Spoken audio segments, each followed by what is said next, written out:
சங்கீதம் 34:8 சொல்லுகிறது, கர்த்தர் நல்லவர் என்பதை ருசித்து பாருங்கள், அவர் மேல் நம்பிக்கையாயிருக்கிற மனுஷன் பாக்கியவான்.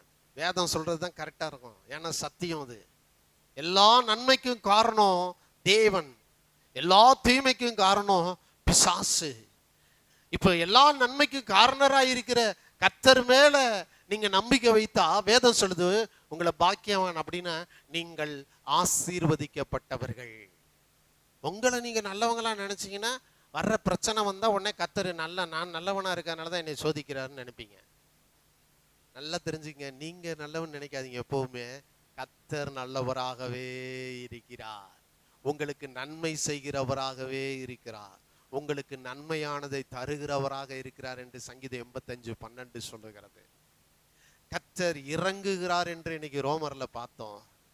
உங்களுக்கு இறங்குகிற கர்த்தர், அவர் நல்லவராய் இருக்கிறதுனாலதான் இந்த பூமியில தீமையும் வஞ்சகமும் போராட்டமும் பாடுகளும் உபத்திரமும் மரணமும் நிறைந்த பிசாசுனுடைய உலகத்துல அவர் நல்லவராக இருக்கிறதுனாலதான் இன்றைக்கு எல்லா நன்மைகளும் உங்களை சூழ்ந்து வாழ வைத்து கொண்டிருக்கிறது.